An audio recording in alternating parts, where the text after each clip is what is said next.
If you haven't watched Cobra Kai on Netflix, then you are seriously missing out on something special. Because the show is not only a continuation of the first 4 Karate Kid movies, but a new story entirely that features new kids rising up to take on the mantle.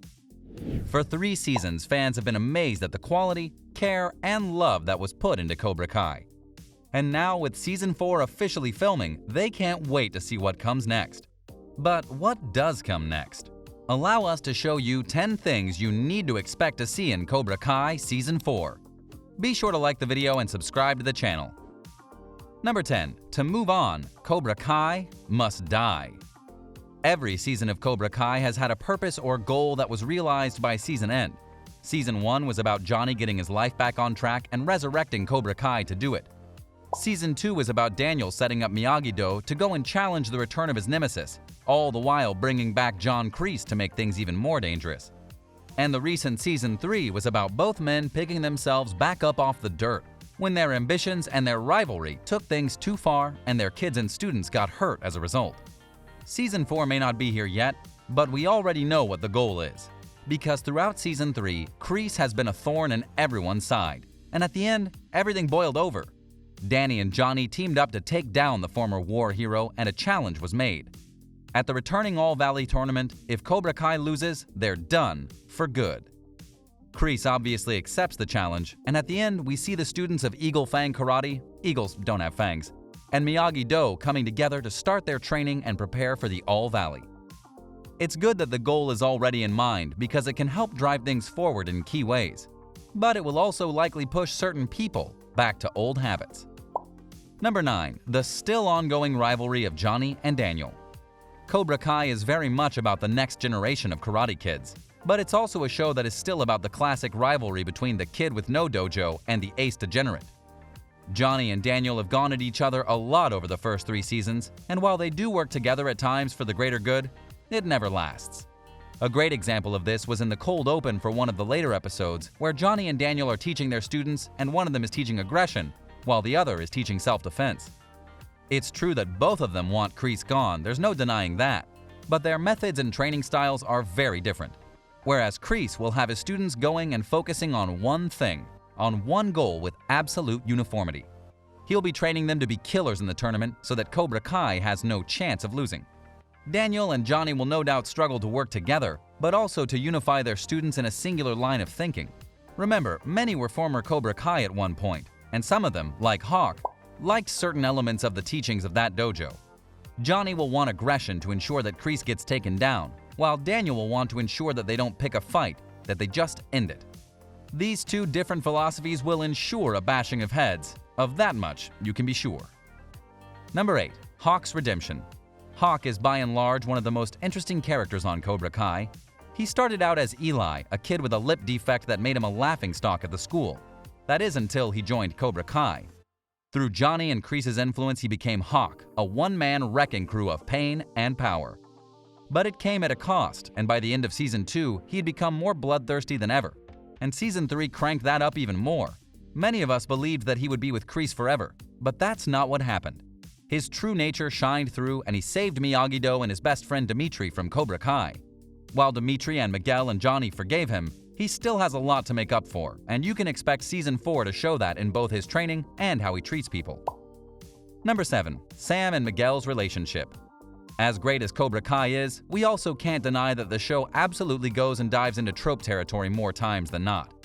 Not the least of which is when they decide to do relationship storylines. Sam and Miguel were together, then Sam and Robbie while Miguel was with Tori, and now Tori and Robbie might be hooking up while Sam and Miguel are now back together. They've been very much the Romeo and Juliet or Ross and Rachel of this show, and that's likely going to continue on. But with a new goal set in their lives to end Cobra Kai, and both of their exes in Cobra Kai, you can bet that there will be a lot of new tension between them that comes out. Number 6. Robbie. Robbie has had a large character arc in Cobra Kai so far, going from punk kid to hardworking student to a leader at Miyagi-Do, and then in Season 3 going to juvenile detention for his crimes in the school riot, and later on embracing the Cobra Kai mentality. So much so that he attacked his own father and blamed him for everything going on in his life. Johnny hasn't always made the right decisions, but he does want to try and do right by Robbie. More than likely, we're going to get a rematch between Robbie and Miguel at the tournament, but the twist being they're in different dojos now. with Robbie hopefully realizing the truth and asking Johnny for forgiveness, much like Hawk did. But as Cobra Kai has shown, the typical path isn't always what we get. And that's part of the reason why the show is so good. Number 5. Silver and Gold. The showrunners of Cobra Kai have a deep love of the mythology of the show, and one character they've been teasing to return for a while is Terry Silver. Silver came in during Karate Kid 3 and turned LaRusso to the dark side for a while as a favor to his old pal Kreese. In Cobra Kai Season 3, we found out why they were so tight and that Silver owes Kreese for life. And with Daniel and Johnny teaming up, Kreese may need another teacher at his side. We saw Kreese make the call, and those two reuniting spells trouble for everyone.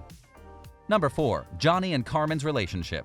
Season 3 of Cobra Kai did a lot to bridge the gap between Johnny and Carmen after what happened to Miguel, and they even took the plunge after a few episodes. Things almost got completely upended when Ali returned and almost made up with Johnny in the literal sense. But he pulled through and maintained his love for Carmen. He'll no doubt tell her that in Season 4 in one form or another. And we know that Carmen's actress has been promoted to a regular, so she'll be more involved this go-round. Also, Miguel doesn't know about them yet, and that could spell problems or opportunities should things go a certain way. Number 3. Epic fights. Let's be honest here. If fans love Cobra Kai, it's in no small part thanks to the epic fight scenes. Each season seems to top the other one with their one-on-one and group battles. With the two dojos going at each other full throttle on the path to the All Valley, you know there are going to be skirmishes. And then there's the All Valley itself, where you can bet there will be fights that further prove why this show is dominant. Where will the next great fight be in Season 4? No clue, and that's part of the fun. We won't see it coming, and then bam, it's there. Number 2. Hilary Swank. Cobra Kai has done really well in bringing back characters from the past to enhance the storylines. Season 3 brought back Kumiko, Chozen, Ali, and more. And as noted, Terry Silver might be coming back too. However, there's one character from the main saga that hasn't been present yet, Hilary Swank.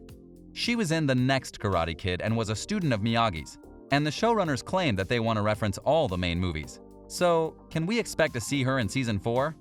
You never know. Number 1. Start of new conflicts. Because of the dramatic ending of Season 3, many felt that Season 4 might be the end of the series, which would be fair given that it's had a great run. However, the showrunners have already confirmed that they have plans for Season 5 and beyond, as well as possible spin-offs for the characters.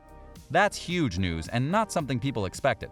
That means that Season 4 is even more important due to how it'll now close the book on one chapter of the saga and open up the doors to the next one. But what are they planning? We can only speculate, but you can bet it's going to be awesome. So what do you think? What do you think of this look at Cobra Kai Season 4 and how things could turn out for the characters and beyond? Do you agree that some of these plot lines we outlined are likely to be brought forth in Season 4? What do you personally hope to see in the upcoming season? What's the one thing you want to see the most? Let us know in the comments below, be sure to subscribe, and we'll see you next time on the channel.